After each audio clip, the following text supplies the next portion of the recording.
మన ప్రభు అయిన యేసుక్రీస్తు యొక్క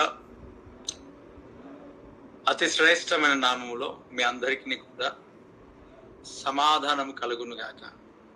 ఆమెన్, ఆమెన్. దేవుని యొక్క ఆశ్చర్యమైన కార్యాలు మన పట్ల దేవుడు ఎన్నో కార్యాలను జరిగించి ఎన్నో మేలులు మన పట్ల దేవుడు జరిగించాడు. దాన్ని బట్టి దేవుని నేను స్తుతిస్తున్నాను. దాన్ని బట్టి నేను దేవునికి మహిమపరుస్తున్నాను. గడిచిన కాలం అంతా దేవుడు ఎంతో మేలులను ప్రభు మన పట్ల జరిగించి కృపాక్షేమములతో నడిపించాడు. వాక్యాన్ని మనం విందాం. దేవుని సన్నిధిలో వాక్యాన్ని మనం విందాం. దేవుని యొక్క సన్నిధానంలో చెప్పిన సాక్ష్యం అన్నిటిని బట్టి నేను దేవుని స్తుతిస్తున్నాను. దేవుడు చేసిన మేలులను అన్నిటిని బట్టి కనపరుస్తున్నాను ఆయనని. వాక్యమును మనము విందాం. ఎంతోమంది జీవితాల్లో దేవుడు అద్భుతాలు, ఆశ్చర్యమైన కార్యాలు దేవుడు చేస్తుంటుండగా ఈ రాత్రికాల సమయంలో మన పట్ల కూడా దేవుడు జరిగించేవాడై ఉన్నాడు. దేవునికి మహిమ కలుగును గాక. ప్రియ దేవుని బిడ్డలారా, దేవుడు గొప్ప గొప్ప కార్యములను అలాగే రక్షణ కార్యములను కూడా దేవుడు జరిగిస్తూ ఉన్నాడు. ఈ అంచె దినాలలో ప్రభు గొప్ప కార్యాలను జరిగించేవాడుగా ఉన్నాడు. దేవునికి మహిమ కలుగును గాక. ఒక శ్రేష్టమైన వర్తమానమును నేను మీ ఎదుట ఉంచాలని ఆశపడుతూ ఉన్నాను.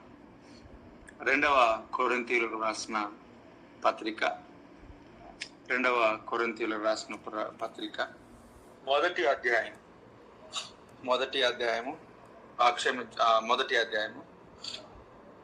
అలాగే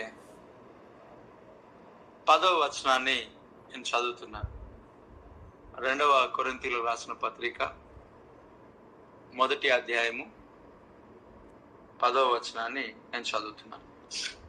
ప్రియులారా, దేవుని సన్నిధిలో ఇక్కడ దేవుని యొక్క మహాకృపను బట్టి, నాకు ఇవ్వబడిన సమయాన్ని బట్టి, ఇచ్చిన ఆ దేవుని బట్టి, ఆ దేవుని యొక్క నడిపింపులో నడుస్తూ ఈ అవకాశాన్ని కల్పించిన అయ్యన్న గారిని బట్టి దేవుని స్తుతిస్తూ అన్నకు నా హృదయపూర్వక వందనాలు నేను తెలియజేస్తున్నాను. 10వ వచనంలో ఆయన అట్టి మరణం నుండి మమ్మను తప్పించను, ఇక ముందుకును తప్పించును. ఇక్కడ అపోస్తుడైన పౌలు ఒక మాట తెలియజేయడం అనేది మనం వింటున్నాం. ఈ కొరింథీ సంఘానికి 2వసారి పత్రికను రాస్తూ ఆయన అట్టి గొప్ప మరణం నుండి మమ్మను తప్పించును, ఇక ముందుకును మమ్మను తప్పించు. ఒకటి, దేవుడు తప్పించాడు. 2వది, దేవుడు తప్పిస్తాడు. అంటే ఆయన యొక్క జీవితంలో దేవుడు తప్పించాడు అని విశ్వాసం కలిగి దేవుని స్తుతిస్తున్నాడు, దేవుని మహిమపరుస్తున్నాడు, దేవుని ఘనపరుస్తున్నాడు. దేవుడు మమ్మల్ని తప్పించాడు అనేది గుర్తించాడు. 2వది, ఇక ముందుకును కూడా తప్పిస్తాడు అనే విశ్వాసం ఆయన కలిగి ఉన్నాడు. ముందుకు తప్పిస్తాడు, విశ్వాసం ఉంది. తప్పిస్తాడనే విశ్వాసం ఉంది. తప్పిస్తాడనే విశ్వాసం ఉన్నది అని అంటే అర్థము ఏమిటి అని ఆలోచన చేస్తే, ముందు కూడా రావాల్సినవి వస్తాయి అని ఆయన నమ్మిక కలిగి ఉన్నాడు. ఆ ఒక అపోస్తలుడైన పౌలు యొక్క పిలుపే నువ్వు అనేక శ్రమలను అనుభవించి దేవుని మహింపరుస్తావని వాక్యం మనకు తెలియజేస్తున్నాడు. ఆయన తప్పించబడిన దాన్ని బట్టి దేవుని స్తుతిస్తున్నాడు. ఇక ముందుకును దేవుడు తప్పిస్తాడు అని అంటున్నాడు. అంటే తప్పిస్తాడు అని అనడానికి గల కారణం, మరలా నాకు సమస్యలు వస్తాయని తెలియజేస్తున్నాడు. అంటే ఈ రోజున్న ఈ యొక్క పరిస్థితులు ఏవైతే ఉన్నాయో, ఈరోజు ఎదుర్కొంటున్న పరిస్థితులు మన జీవితంలో ఏవైతే ఉన్నాయో అవి ఈరోజు వెళ్ళిపోయి ఉండొచ్చు. అయితే మరలా అవి మనకి ఎదురు పడతానే ఉంటాయి. మనం ఎక్కడున్నాం అని అంటే మనము యుద్ధ రంగంలో ఉన్నాం. మనం ఎక్కడున్నాం అని అంటే మనం పోరాటంలో ఉన్నాం. మనం బ్యాటిల్ ఫీల్డ్లో మనం ఉన్నాం. ఇప్పుడు ఎప్పటి వరకు ఈ యొక్క పోరాటము అని అంటే మరణము వరకు అని అంటాడు. దేవుని వాక్యం చెప్తా ఉన్నాడు, మరణము వరకు నమ్మకముగా ఉండుము అని అంటాడు. అంటే మధ్యలో కాదు, 2-3 రోజులు కాదు, మనకు ఒక పొజిషన్ వచ్చేంత వరకు కాదు, లేక మన జీవితాల్లో ఆశీర్వాదం వచ్చేంత వరకు కాదు, ఆర్థికంగా ఉన్నత స్థితిలోనికి వెళ్ళేంత వరకు కాదు, బలమును శక్తిని ఆరోగ్యాన్ని పొందుకునేంత వరకు కాదు. మన యొక్క పరిచర్యలో దేవుడు మనకిచ్చిన ఈ సంఘములో, ఈ సంఘ ఆరాధనలో అనేక మంది జీవితాల్లో దేవుడు గొప్ప గొప్ప కార్యములు, ఆశ్చర్యమైన కార్యాలు దేవుడు జరిగించాడు. మరణకరమైన ప్రతి పరిస్థితుల నుండి దేవుడు విడిపించాడు. మరణాల నుండి దేవుడు విడిపించాడు, అనారోగ్యం నుండి దేవుడు విడిపించాడు, సమస్యల నుండి విడిపించాడు, శత్రు బలమంతటి నుండి విడిపించాడు, అప్పుల నుండి విడిపించాడు.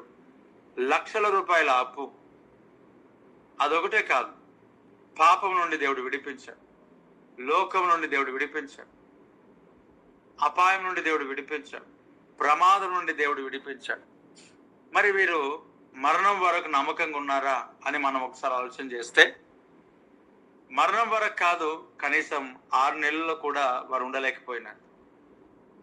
కొంతమందికి నేను ప్రార్థన చేశాను, రండి కంటిన్యూస్ కానీ ప్రభు సన్నిధిలో అడిగాను, వస్తామని ప్రార్థనలోనికి అటెండ్ అయినారు. ఎప్పుడైతే వారి జీవితంలో స్వస్థత అనేది దొరికిందో మరలా వారు దేవుని సన్నిధికి అనేది ముఖం చూడకుండా ఆగిపోయినారు. ఇలాంటి వారు 1, 2, 3 అని అంటే దేవుడు మనకిచ్చిన ఈ యొక్క ఘనమైన పరిచర్యలో, మహోన్నతమైన పరిచర్యలో, ఉన్నతమైన పరిచర్యలో 1, 2, 3 కాదు, వందల మంది ఉన్నారు. పదుల సంఖ్యలో నేను చెప్పలేను, వందల మందిలో ఉన్నారు అని చెప్పొచ్చు. ఎందుకు అని అంటే మనము దేవుని యొక్క పనిని, పరిచర్యను మనం చేస్తున్నది 2010 నుండి, సువార్తను మనం ప్రకటిస్తుంటుండగా 2010 నుండి 13 వరకు ఒక సువార్థికునిగా దేవుని పని చేస్తూ 2013లో ఒక సువార్త పరిచర్య శనివారం సాయంకాలం సిద్ధపాటు కూడిక అనేది ప్రారంభించి, సంఘము ప్రారంభించాలన్న ఆశ కానీ ఆలోచన కానీ లేని ఒక సమయం. ఆ తర్వాత మెల్లిగా సంఘ దర్శనంలోనికి దేవుడు నడిపించడం, అలా తీసుకెళ్ళి వెళ్తుంటున్న ఈ యొక్క జర్నీలో ఎన్నో ఇబ్బందికరమైన, సహకారం లేని ఒక పరిస్థితి, వెనుకకు లాగే పరిస్థితులు అనేకములు ఉన్నప్పటికీ దేవుడు నడిపిస్తా ఉన్నాడు. మేలులు పొందిన వారే వ్యతిరేకంగా అవుతూ, మనము దేవుని సన్నిధిలో మేలు పొందుకున్న వారే మనల్ని గురించి తప్పుగా మాట్లాడేవారు, సంఘానికి వచ్చేవారు తప్పుగా మాట్లాడేవారు, ప్రార్థనకు వచ్చేవారే తప్పుగా మాట్లాడేవారు, ఆరాధనలో పొందుకునేవారు తప్పుగా మాట్లాడేవారు. అన్ని అయిపోయాక గర్వం వచ్చింది అని మరలా చాటి చెప్పేవారు 1, 2 కాదు, చాలా మంది ఉన్నారు. ఎందుకు ఇలా జరుగుతూ ఉన్నదని ఆలోచన చేస్తే, 1, అపవాది అనేవాడు ఈ పరిచర్య పైన దాడి చేయటం. ఆ దాడిలో వారు అంటే ఏకీభవించడం. నిన్నటి దినాన ఒక దైవ సేవకుడు కాల్ చేశారు. చాలా రోజుల తర్వాత ఆయన కాల్ చేయడం జరిగింది. దగ్గర 2019 మన ప్రాంతంలో వేరే ఒక సహోదరుని దగ్గరికి వచ్చినప్పుడు ఆయన నన్ను కలిశాడు. నేను ఆ వ్యక్తితో మాట్లాడాను, సేవకునితో. ఆయన నిన్న కాల్ చేసి ఒక మాట చెప్తా ఉన్నాడు, మీ పరిచర్య కొరకు నేను ఇప్పటి వరకు 70 సంఘాలలో నేను చెప్పాను అన్నాడు. నేను దాన్ని బట్టి దేవుని స్తుతించాను. వాస్తవానికి ఆ వ్యక్తిని కాల్ చేయమన్నది దేవుడు అంటే ప్రేరేపించాడు. ఎందుకు? నేను మెసేజ్ చేశాను, ఆయన కాల్ చేశాడు. ఒక 5-6 ఇయర్స్ తర్వాత నేను మెసేజ్ చేశాను, ఆయన కాల్ చేశాడు. మెసేజ్ చేయడానికి కారణం ఏంటంటే, ప్రార్థన చేస్తున్నప్పుడు కొన్ని రోజులుగా దేవుడు చూపిస్తా ఉన్నాడు. నేను అన్నాను, మీరు ఆ రోజు కనిపించిన విధానంలో ప్రత్యేకత మీ జీవితంలో ఉన్నది, దేవుడు మిమ్మల్ని వాడుకుంటాడు. ఆయన అన్నాడు, పాస్టర్ గారు మేము కూడా అదే చూసాం, దేవుడు మీ జీవితంలో గొప్ప కార్యంను మేము చూసాం. మీ కొరకు అలాగే మీరు చేస్తున్న పరిచర్య కొరకు నేను 70 సంఘాలలో అయినా ఇప్పటికీ మాదిరికరంగా మీ పేరు, మీ సంఘం, మీ పరిచర్య గురించి నేను మాట్లాడాను అన్నాడు. ఇప్పుడు ఆయన పరిచర్య జంగారెడ్డి గూడెంలో పరిచర్య చేస్తూ ఉన్నాడు. ఎందుకు బ్రదర్, ఎందుకు మాట్లాడాల్సి వచ్చింది అని నేను అడిగినప్పుడు ఆయన అంటాడు, మీలాంటి పరిచర్యలను నేను చూడలేకపోయినాను. నేను వెళ్తున్న స్థలాల్లో హైదరాబాద్లో కానుక విషయంలో కానీ ఆఫరింగ్ విషయంలో కానీ ఏమాత్రం కూడా మీరు దాని ప్రస్తావన కూడా నాకు కనబడలేదు నేను వచ్చి చూసినప్పుడు అని కొన్ని విషయాలు తెలియజేస్తూ మాట్లాడడం జరిగింది. ఇలా మనం వెళ్తున్న యొక్క పరిచర్యలో ఎవరికి రవంత మేలు తప్ప రవంత కీడు చేయలేని యొక్క మన పనిలో, మన పరిచర్యలో దేవుడు మనకిచ్చిన యొక్క దర్శనంలో ఎంతో మంది అస్థిరత్వం కలిగి స్థిరంగా ఉండే వాళ్ళని చెదరగొట్టి మాట్లాడుతూ ముందుకు సాగేవారు చాలా మంది ఉన్నారు. దర్శనంలో ఏకీభవించకుండా ముందుకు సాగకుండా. అందుకే దేవుని సన్నిధిలో కదలక నిత్యం నిలవాలి అని, అంతం వరకు నమ్మకంగా ఉండాలి అని వాక్యం చెప్తా ఉన్నది. ఇక్కడ అంతం వరకు ఎందుకు నమ్మకంగా ఉండాలనంటే అంతం వరకు వస్తాయి శ్రమలు. మనము యేసుక్రీస్తు ప్రభువును ఒకసారి మనం ఆలోచన చేస్తే ఆయన ఉపవాస ప్రార్థనలోనికి వెళ్ళాడు, పరిశుద్ధాత్మ ద్వారా కొనిపోబడ్డాడు. ఉపవాస ప్రార్థనలోనికి పరిశుద్ధాత్మ ద్వారా కొనిపోబడ్డాడు. అనేక సందర్భాల్లో చెప్పాను, మరలా చెప్తున్నాను. ఎందుకనంటే ఉపవాస ప్రార్థనల ద్వారా కేవలము ఆకలిని చంపుకొని గర్వాన్ని, అహంకారాన్ని, ఈర్ష్యను, కుళ్ళును, కుతంత్రాలను, నోటి మాటల్లో తగ్గింపు లేని యొక్క వీటన్నిటిని చంపుకోలేకపోతున్నారు. ఉపవాసము ఏమిటి అని అంటే దేవుని సన్నిధిలో మనల్ని మనము తగ్గించుకొని దేవుని సన్నిధిలో ఆయన వాక్య ప్రకారం నడుచుకోవాలి, దేవునికి దగ్గరగా జీవించాల. ఉపవాసము పరిశుద్ధాత్మ ద్వారా కొనిపోబడే ఉపవాసం ఒకటి, మనల్ని మనం నలగొట్టుకోవడానికి ఏర్పరచుకుని ఉపవాసం ఒకటి. మనం గమనించాల, ఈ వేరియేషన్ అనేది మనం గమనించాలి. మోషేను దేవుని యొక్క మేఘములో, ఆత్మలో దేవుడు కొనిపోయాడు. అందును బట్టి 40 రోజులు 40 రాత్రులు ఆయన ఏమి తినకుండా తాగకుండా ఉండగలిగినాడు. మొన్న 21 days ఫాస్టింగ్ ప్రేయర్స్ లో కొంతమంది నాకు తెలియజేసిన విషయం ఏమనంటే, మేము వాటర్ కూడా తీసుకోమని అన్నారు. నేను అన్నాను, కిడ్నీ సమస్యలు వస్తాయి. అప్పుడు వారికి అనుకోవచ్చు, మీకు విశ్వాసం లేదా, ఉపవాసంలో దేవుడు గొప్ప కార్యాలు చేస్తాడు. అనేక మంది ఆలోచన జీవితాలు ఎలా ఉంటాయనంటే, ఉపవాసము ఒక రోజు 2-3 రోజులు ఉండగానే ఏదో గడ్డం పెంచేసుకొని, జుట్టు వదిలేసుకొని ఏదో కార్యం అయిపోయినాయి అనుకున్నట్టుగా మనం చేస్తాం, కానీ ఏం జరగదు అనే విషయం తెలియదు వాళ్ళకి. ఉపవాస ప్రార్థన అనేది ఒక భక్తి జీవితం, దేవునితో నిరంతరముగా సాగాల్సిన ఒక గొప్ప ప్రక్రియ. అది మనం చాలా అర్థవంతంగా మనం దేవుని సన్నిధిలో ఒక సహవాసం చేస్తూ మనం వెళ్ళిపోవాలి. మనం బయటికి రాగానే ఏదైనా జరిగిపోతాయనే ఒక ఉద్దేశంతో ఉండడం మంచిదే అయినప్పటికీ కూడా వాక్య ప్రకారమైన నడవడికలో కూడా మనం ఉండాలి. యేసుక్రీస్తు ప్రభు ఉపవాసంలో నుండి వచ్చిన తర్వాత, ప్రార్థనలో గెత్సమనే తోటలో వచ్చిన తర్వాత ఎప్పుడు కూడా ఏసునామములో ఏసునామములో తొలగిపోవాలనే ఆ ప్రార్థన దేవుడు ఎప్పుడు చేసినట్టుగా మనకు తెలియదు. కాబట్టి మోషే కొండ మీదకి వెళ్ళాడు కదా, ఆ కొండ మీదకి వచ్చిన తర్వాత, కొండ మీద నుంచి వచ్చిన తర్వాత ఐగుప్తులోకి వెళ్ళాడు. ఐగుప్తు నుండి డైరెక్ట్ గా మేఘం నుండి ఏమైనా కొనుక్కోబడ్డాడు అంటే అలా కాదు. 10 అద్భుతాలు దేవుడు చేశాడు. అక్కడ తెగుళ్ళు చేశాడు. అద్భుతాలు ఎందుకనంటే తెగుళ్ళు 10 ఉన్నాయి కాబట్టి అద్భుతాలు కూడా 10 అని అనుకోవచ్చు. అద్భుతాలు అనేకములు జరిగాయి, కానీ నార్మల్ గా ఆ ప్రాంతంలో 10 తెగుళ్ళు. దేవుని సన్నిధిలో ప్రియులారా, ఉపవాస ప్రార్థన అయిపోగానే ఏదో జరిగి ఏదో ఏదో ఏదో ఏదో అనుకునేవారు చాలా మంది ఉంటారు. మనం దేవునితో దగ్గరగా సహవాసం చేస్తున్నందుకు ఆ అభిషేకంలో మన సంతోషంలో ముందుకు సాగుతాం, సంతోషమే. కానీ పరిశుద్ధాత్మ దేవుని యొక్క సన్నిధిలో ఆయన వాక్యం చెప్తుంది, ప్రవక్తల ఆత్మలు ప్రవక్తల స్వాధీనంలో ఉంటాయంట. కాబట్టి ఉద్రేకపరిచే ఆ ఒక మన లోపల ఉన్న ఆ స్పిరిట్స్ అనేటివి, మన లోపల ఉన్న ఒక ఉత్తేజం అనేది మనం జాగ్రత్తగా గమనించాల్సిన అవసరం కూడా ఉంది. దాన్ని చాలా జాగ్రత్తగా గమనించాలి. అనేక సందర్భాల్లో దేవుని పని నిమిత్తమై ముందుకు సాగుతుంటుండగా అదే ఒక ఆలోచనలలో ముందుకు సాగినప్పుడు ఒక్క రిజల్ట్ మనం చూసి, లేక కొన్ని రిజల్ట్స్ మనం చూసి ఒక సందేశాన్ని మనం చూసి కొన్ని సందర్భాల్లో బలమైన విశ్వాసంతో మనం ముందుకు సాగడానికి ప్రయత్నం చేస్తూ ఉంటాం. కానీ కొన్ని సందర్భాల్లో వ్యతిరేకమైన ఆలోచనలు, వ్యతిరేకమైన పరిస్థితులు అక్కడికి రాగానే విశ్వాసం సన్నగిల్లిపోతుంటది. ఎందుకనంటే మనము ఉపవాస ప్రార్థనను మనము రాంగ్ ట్రాక్ లోనికి మనము కొన్ని సందర్భాలు తీసుకెళ్ళాం. దానికి కారణం అదే. రాంగ్ ట్రాక్ లోనికి తీసుకెళ్ళాం కాబట్టి ఆ ఉపవాస ప్రార్థనలో వదిలిపెట్టగానే అయిపోగానే అది జరగకపోయేసరికి నిరుత్సాహం, నిస్పృహ, ప్రార్థనలేమి, ప్రార్థనాత్మ చచ్చిపోవడం ఇవన్నీ జరుగుతూ ఉంటాయి. ఇది నిరంతర ప్రక్రియ, నిరంతర పని. ఇది ఆ మోసే ఆత్మలో కొనిపోబడ్డాడు, మేఘంలో కొనిపోబడ్డాడు.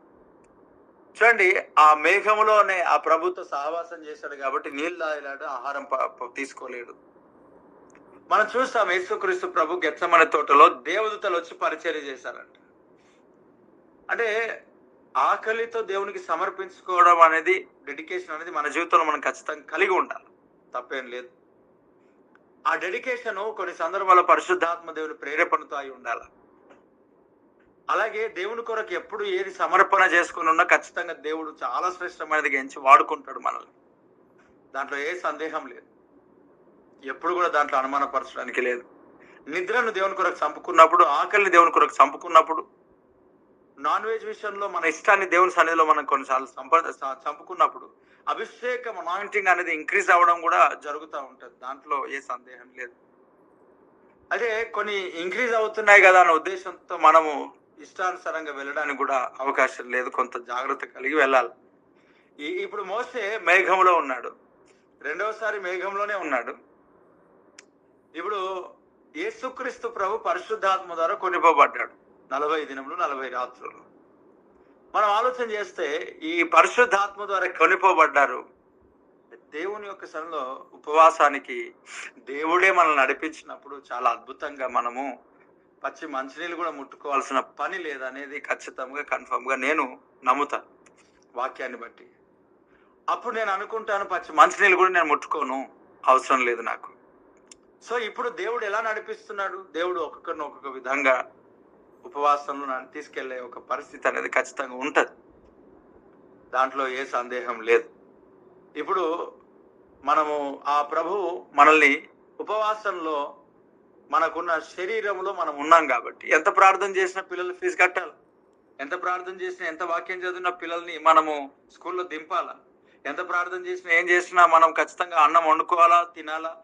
కొన్నిసార్లు వేరే వాళ్ళు తీసుకొని వచ్చిండొచ్చు, మన విశ్వాసాన్ని బట్టి ఇతరులు చేసి నడిపిస్తుండొచ్చు. మనం ఎంత ప్రార్థన చేసి ఏమైనా చేసినా బెడ్ పైన పడుకొని వేరే వాళ్ళు వచ్చి అయితే పనులు తోమరు కదా. కాబట్టి గుర్తుంచుకోవాల్సిన విషయాలు కొన్ని ఉంటాయి. అలాగే మనం ఎంత దేవుని సన్నిధిలో ఉపవాసం ఉండి ప్రార్థన చేసినా దేవుడు మనకి ఇచ్చిన బాధ్యతలు కొన్ని ఉన్నాయి. అందుకే మోషేకి అన్నాడు, మోషే ఇంకా ఎంతకాలం నాకు మొర పెడుతున్నావు, సాగిపోని అన్నాడు. అంటే మొరపెట్టే సమయం ఒకటి, సాగిపోయే సమయం ఒకటి. నువ్వు ఎలాగుంటున్నావు ఉపవాసంలో అని అంటే, చాలా మంది అజ్ఞానంగా, అవగాహన లేక ఉండి లాస్ట్కి చాలా ఇబ్బందికరమైన పరిస్థితులు అనేటివి తెచ్చుకునేవారు చాలా మంది ఉన్నారు. వారికి చెప్తే వారు వినని కూడా పరిస్థితి ఉండదు. ఉపవాసం ఉంటారు, మరలా హాస్పిటల్లో మనం అడ్మిట్ కావాల్సి వస్తుంది. మరి మొదటి స్థితి కంటే కడపడి స్థితి రెట్టింపు అయిపోతుంది కదా. అదేదో మనం సమర్పణ అంటాము, తినకుండా పనులు మనం చేస్తాము, వీక్నెస్ అయిపోయి అడ్డం పడతాము. అక్కడ పని కొరత ఎంత భయంకరంగా అయిపోతుందో ఒకసారి ఆలోచన చేయాలి. అందుకే బ్యాలెన్స్డ్గా మనం వెళ్ళాలా. అలా అని చెప్పి విశ్వాసాన్ని నేను తక్కువ చేయలేదు, ప్రార్థన ఆత్మని నేను తక్కువ చేయట్లేదు, దేవుని పైన ఆనుకోవడం నేను తక్కువ చేయట్లేదు. ఖచ్చితంగా దేవుని పైన ఆనుకోవాలా, ఖచ్చితంగా దేవుని పైనే మనము నడవాలా. నేను అంటున్నాను, నీకు అంతగా దేవునితో కనెక్షన్ ఉన్నప్పుడు దేవుడు నీకు అలా చెప్పాడా? దేవుడు చెప్పినప్పుడు కొన్ని సందర్భాలు తుఫాన్లు వచ్చినా దాంట్లో మునిగిపో, ఒకటి. రెండవది, దేవుడు చెప్పినప్పుడు కొన్ని సందర్భాలు తుఫాన్లే రావు. దేవుడు చెప్పినప్పుడు తుఫాన్లు వచ్చినప్పుడు ఆ తుఫాన్లో అద్భుతమైన ఆశీర్వాదాన్ని మనం చూస్తాం. ఇది నా ఒక వాక్యాన్ని చెప్పే విధానము అనేక సందర్భాలు అనేక రకాలుగా మారుతూ ఉంటుంది. ఎందుకనంటే నేను దేవుని పైన నేను ఖచ్చితంగా ఆనుకునే వాక్యాన్ని మాట్లాడుతూ ఉంటాను. ఈరోజు ఈ యొక్క ఎన్కౌంటర్ అంటారు దీన్ని. దేవుని యొక్క మహాకృపను బట్టి ఒకరోజు ఈ వైన్ ఏదైతే ఉంటుందో, ప్రభు రక్తమాంసం ఇచ్చేది ఏదైతే ఉంటుందో, అది మనకు దగ్గరలో లేవు. కాబట్టి కల్వర్ టెంపుల్ అనే ఒక గొప్ప దేవుని యొక్క మందిరం ఇక్కడ ఉంది. దాంట్లో బుక్ స్టాల్ అనేది ఒకటి ఉంది. ఆ కమ్యూనియన్ తీసుకోవడానికి అనేది మనము వెళ్ళినప్పుడు మనకు అక్కడ డిస్కౌంట్ వారు ఇస్తూ ఉంటారు.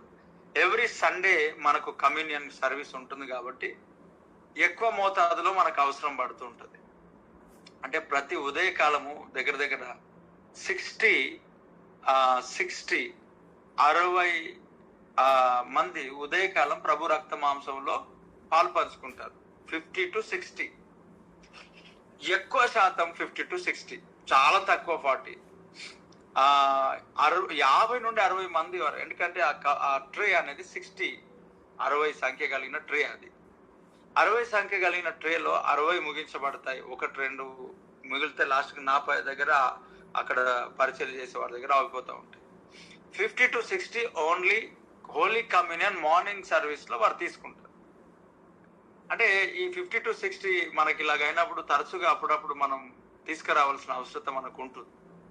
ఒకరోజు అలాగనే ఆ కల్వ టెంపుల్కి వెళ్ళి ఆ హోలీ కమ్యూనియన్ సర్వీస్ అది ఏదైతే తీసుకొని రావడం జరిగిందో, అప్పుడు ఒక ఇయర్ న్యూ ఇయర్ సర్వీస్ ఏదో జరుగుతూ ఉంది అక్కడ. ఆ టైంలో మన దగ్గర కమ్యూనియన్ లేదు. వెళ్ళి నేను కమ్యూనియన్ మనకు పరిచయం అయిన వాళ్ళు ఉన్నారు కాబట్టి తీసుకొని రావడం జరిగింది.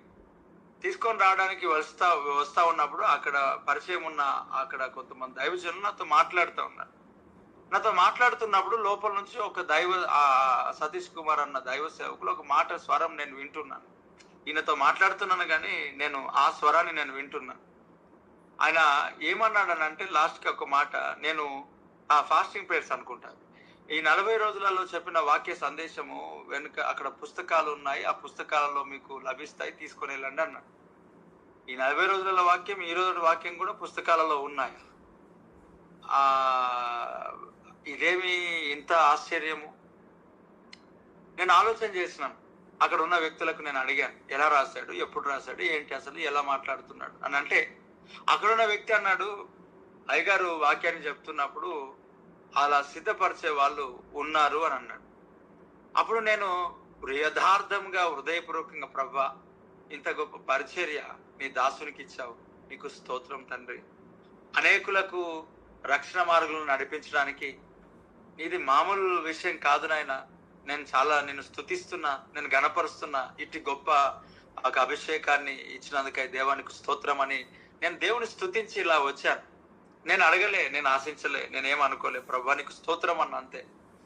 ఎప్పుడైతే ఆ మాటను మనం తెలియజేసి రావడం జరిగిందో, ఫ్యూ డేస్, కొన్ని రోజులలోనే కృపావాక్యం అనేది ప్రారంభించబడింది. నేను అసలు ఆశ్చర్యపోయాను.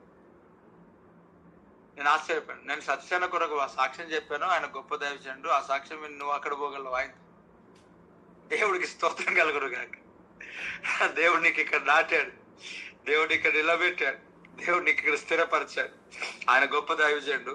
అనేక ప్రాంతాల్లో వాడబడుతున్నారు. అలాగే అనేక సేవకులు ఉన్నారు. వారి కొరకు మనం ప్రార్థన చేయాలా వ్యక్తిగతంగా. అదే పనిలో సాక్ష్యం బాగుంది అని చెప్పి అక్కడ చేరైతే ఖచ్చితంగా ఫలం అంతా కోల్పోతావు. ఇది శాపం కాదు, వాక్య క్రమం. ఇది శాపాన్ని నేను పెట్టట్లేదు. ఆ గొప్ప సేవకులు. నేను కేవలం దేవుని స్తుతించాను, నేను దేవుని మహింపరచాను. అంటే ఎందుకు ఈ విషయాన్ని చెప్తున్నాను అంటే, ఇంత ఐడియాలజీగా దేవుడు మాట్లాడుతున్నప్పుడు వీటన్నిటి పేపర్ మీదకి రావడం అనేది నార్మల్ విషయం ఏం కాదు కదా. ఒక ఎన్కౌంటర్ అనేది జరుగుతూ ఉన్నది. ఇంత శ్రేష్టమైన వర్తమానం అంటే నేను ఆశ్చర్యపోతున్నాను. ఎలా నేను చెప్తున్నాను అనేది నాకే అర్థం కాదు. ఎలా వీటిని నేను ప్రకటిస్తున్నాను అనేది నాకే తెలియదు. ఒకటి, ఈ ప్రసంగాలు ఇలా రావడానికి ఏమో మరి ఆయన ఎందుకు ఇలాంటి ప్రణాళిక కలిగి ఉన్నాడో తెలియదు. కానీ ఒక మాట చెప్తాను, ఒక్కొక్కసారి ఒక్కొక్క ప్రసంగం అనేది సంఘంలో కొన్ని సందర్భాల్లో వాళ్ళు ఏదో ఆశతో విని ప్రవచనాత్మకంగా వినాలని వారు వస్తుంటారు కొందరు. కొన్ని సందర్భాలు వాళ్ళకు బలమైన స్ట్రాంగ్ కౌంటర్లు ఇచ్చి దేవుడు పంపిస్తూ ఉంటాడు. బలమైన స్ట్రాంగ్ ఎన్కౌంటర్ అనమాట.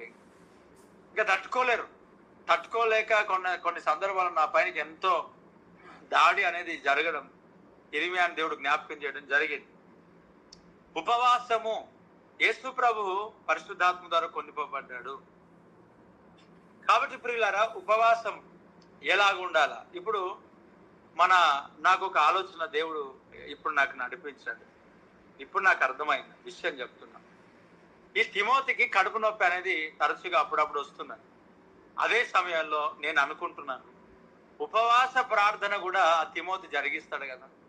ఆ ఉపవాస ప్రార్థనలో ఆయన ఉంటున్నప్పుడు కడుపు నొప్పి అప్పుడప్పుడు రాకుండా, నాకు తెలిసి, నేను అంటున్నా, ఇది నా వర్షన్, బైబుల్ అలాగనే ఉందని చెప్పట్లేదు, ఒక ఆలోచన నేను కలిగి ఉండాల్సిన అవసరం వచ్చింది.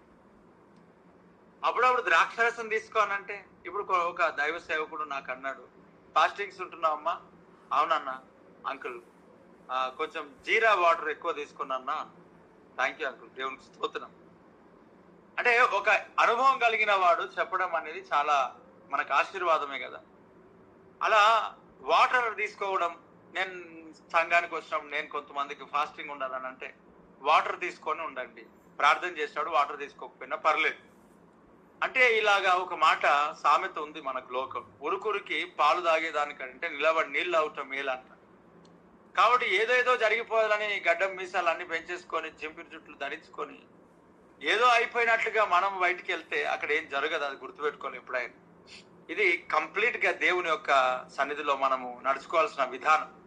యేసుక్రీస్తు ప్రభు 40 రోజులు ఉపవాసం ఉండి అప్పుడే ఏదో గొప్ప కార్యాలు చేసినట్టు కాదు, ఆయన ఒక పరిచర్యలో దేవుడు గొప్ప కార్యాలు జరిగిస్తానే వస్తా ఉన్నాడు. కాబట్టి ఉపవాసం అనేది చాలా ఇంపార్టెంట్. ఎట్లా, ఇప్పుడు యేసుక్రీస్తు ప్రభు కొనిపోబడ్డాడు కదా, పరిశుద్ధాత్మ ద్వారా కొనిపోబడ్డాడు. కాబట్టి మన జీవితంలో దేవుని యొక్క ఆత్మ ద్వారా కొనిపోబడి స్థిరముగా దేవుని పనిలో ముందుకు సాగాల, కదలకుండా ఆగిపోయే వారంగా మనం ఉండకూడదు. మోసే దేవుని సన్నిధిలోనికి వెళ్ళాడు, ఉపవాస ప్రార్థన చేశాడు.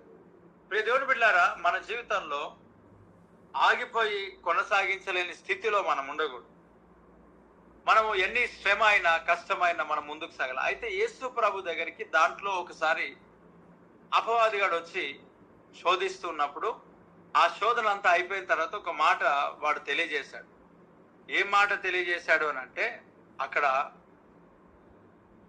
3 మాటలు, కొన్ని ఆ విషయాలు తెలుసు. తర్వాత బైబిల్లో ఒక మాట రాయబడి ఉన్నది, అపవాది కొంతకాలము ఆయనను విడిచిపెట్టాడని రాయబడి. అంటే మనం చాలా గమనించాలా ఆ విషయాన్ని. కొంతకాలము విడిచిపెట్టాడంట అంటే వాడు మరలా వచ్చాడు కదా, మరలా రావడానికి కొంతకాలం విడిచిపెట్టాడు కదా. గుర్తుంచుకోవాల్సిన విషయం ఏమనంటే, అపవాదిగాడు మనల్ని కొంతకాలము విడిచిపెడతా ఉంటాడు, చూస్తా ఉంటాడు, వదిలిపెడతాడు. ఆ వదిలిపెట్టినప్పుడు మన యొక్క జీవితంలో మనం ఎలాగున్నదామని చూసుకోవాలి. ఈ సంఘానికి చాలా మంది ఈ పరిచర్యకు వస్తున్నప్పుడు, ప్రార్థన చేసినప్పుడు కొన్ని సందర్భాల్లో కొంతకాలం అపవాదిగాడు వారిని విడిచిపెట్టడం జరుగుతుంది. ఆ విడిచిపెట్టడం జరగగానే వాళ్ళు అనుకుంటారు, ఎంతో దేవుడు గొప్ప కార్యాలు జరిగించాడు, అయిపోయింది, నేను విడుదల అయిపోయినాను అని అనుకొని సంఘాన్ని, సహవాసాన్ని, ఆరాధనలను, ప్రార్థనలను అన్నింటినీ మానేస్తారు. ఈ మానేయగానే మరలా దాడి చేస్తాడు. ఆ దాడి చేసినప్పుడు వారికి మరలా బలము అనేది సరిపోదు, శక్తి అనేది సరిపోదు, ఆరోగ్యం అనేది సరిపోదు. ఎందుకు సరిపోదు అని అంటే, అక్కడ బలం లేదు కదా, బలం పొందుకోవాలి కదా. వాడు ప్రార్థనలో ఉంటే కొంతమంది ఆపాడు అంతే, వాడు హైడ్ అయిపోయినాడు. వాడు ఇంకా కొంచెం బలాన్ని పొందుకొని వస్తాడు కదా మన పైనకి, అప్పుడు మనం ఎలా నిలబడాలా? ఇంకా వానికంటే రెట్టింపు బలంతో నిలబడాలి కదా. నిర్లక్ష్యం చేస్తే ఎలా? మనం శోధన ఆగిందని చెప్పేసి మనం సంతోషపడి రెస్ట్ తీసుకోవడానికి ఏం వీల్లేదు. మనం సమస్యలు ఆగిపోయినాయని చెప్పేసి రెస్ట్ తీసుకునే పరిస్థితి మనకు ఉండకూడదు. అక్కడ ఒక మాట, శ్రేష్టమైన మాట చెప్తా ఉన్నాడు, నా దేవుడు నన్ను విడిపించాడు, ఇక ముందుకును కూడా నన్ను దేవుడు తప్పిస్తాడు. అంటే అర్థం ఏంటి అని అంటే, శ్రమలు వస్తాయి. ఎస్, నేను బంధకములను, సమస్యలను, శ్రమలు, బంధకాలు నా కొరకు కాచుకొని ఉన్నామంటాడు అపోస్తలుడైన పౌలు. క్రీస్తుని ఎరిగిన మన జీవితాలలో, ప్రభువా ఈ మాట నేను కూడా చెప్పే కృప నాకు ఇస్తావా నాయన. బంధకాలు, శ్రమలు కాచుకొని ఉన్నాయని అంటే, అక్కడ దయ్యం ఉంది అక్కడొద్దు, ఇక్కడ భూచున్నాడు అక్కడ ఉన్నాడు అక్కడొద్దు, ఇక్కడ సర్పం ఉంది అక్కడొద్దు. ఇవి మనం మానుకోవాల్సిన పదాలు. మరి ఎందుకు వద్దు అంటే, పరిశుద్ధాత్మ దేవుడు ఆసియా కాండమునకు వెళ్లకుండా ఆపాడు. ఇది కరెక్ట్. దేవుని చిత్తంలో ఇంకా లేదు, దేవుడు అవకాశం ఇవ్వలేదు. దేవుని సమయంలో మనం వెళ్దాం, ఇది సరి అయింది. పాము ఉంది, పాము అడ్డుపడతా ఉంది, దయ్యం అడ్డుపడుతుంది, కరెక్టే. అవన్నీ పాము కనిపిస్తే సాతానుడు, దుష్టుడు కనబడుతున్నాడు. బిబ్లికల్లోనికి మనం వచ్చి మాట్లాడితే అనేకుల యొక్క విశ్వాసాలు బలపరచబడడం అనేది ఖచ్చితంగా జరుగుతుంది. బైబిల్ని పక్కన పెట్టేసి పాములు, కప్పలు, తేళ్లు, జర్రెలు, అలాగే ఉడుములు, మొసళ్ళు మన దర్శనాలే ఇవి అయినప్పుడు మన జీవితాలు ఇతరులు ఎలా బలాన్ని పొందుకుంటారు? ఈరోజు కొన్ని సందర్భాలు కొంతమంది నాకు ఇంటికి పిలిచి ప్రార్థన చేయండి సార్ అని అన్నారు. అంటే నేను చేద్దామని కొంత కూర్చోడానికి ప్రయత్నం చేశాను. కొంచెం బాగా చూడండి అన్నాడు ఆయన. ఏం చూడాలనో నాకు అర్థం కాలేదు. నేను చిలక సంగం ఉన్నా, లేకపోతే నేను చూసి చెప్పేవాడిని, నేను రాతలు చూసి చెప్పేవాడిని కాదు, మొఖాలు చూసి చెప్పేవాడిని కాదు, సైకలాజికల్ గా నేను నేర్చుకున్న వ్యక్తినేం కాదు. మరి ఇల్లు చూసి చెప్పమంటే నేను ఏమన్నా వాస్తు దోషాన్ని పొడగొట్టేవాడినా? వాస్తుని విరిచిన వాడు ప్రభువైన యేసుక్రీస్తు, శాపాన్ని విరిచిన వాడు ఇదిగో మన కొరకు, నీ కొరకు, నా కొరకు సిలువలో బలియాగమైన, దెబ్బలు తినిన, గాయములు పొందుకొనిన, మరణమునకు అప్పగించుకున్న ఆ ప్రభువైన యేసుక్రీస్తు శాపాన్ని విరిచాడు, పాపాన్ని క్షమించాడు, మేలులు మన జీవితంలో చేశాడు. ఏ వాస్తు, ఏ దోషం, ఏ దుష్ట, ఏ చీకటి, ఏ ప్రమాదాలు, ఏ అపాయములు మనల్ని ఏమి చేయకుండా కాపాడే నిత్య స్తోత్రార్హుడు మన ప్రభు అయిన యేసు క్రీస్తు. దేవుడికి మహిమ కలుగును గాక. ఆయన పొందిన దెబ్బల చేత, గాయముల చేత నీకు నేడు ఈ రాత్రి కంప్లీట్ స్వస్థత దేవుడికి ఇచ్చాడు.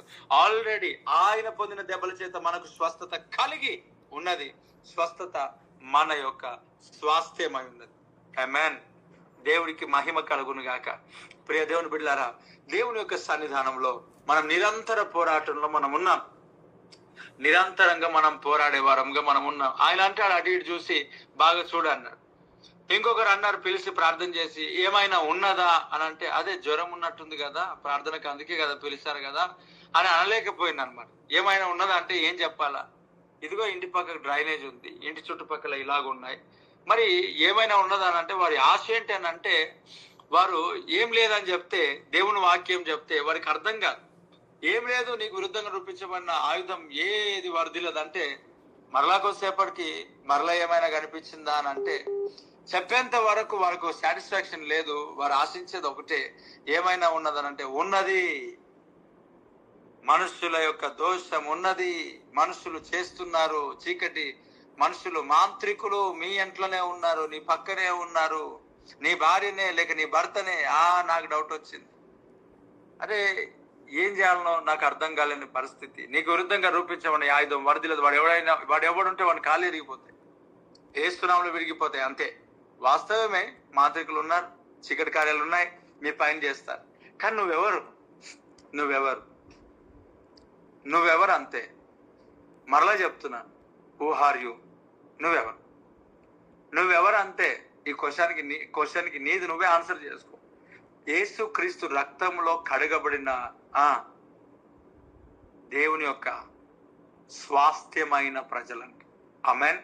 నీకు ఇంకా బాప్తిసం లేకపోతే లోకంలో ఉన్నావు, చచ్చిపోతే అని నాకు నాలుక తిరుగుతుంది, కానీ అట్లా నాకు నచ్చలేదు. ఇదే బాగుంది. సస్తే నరకమునకే పోతావు. నువ్వు రాకడ కొరకై సిద్ధపడు. ప్రభు రాకడ బహు సమీపంగా ఉన్న దినాల్లో ఉన్నావు. ఏంటా నిర్లక్ష్యం?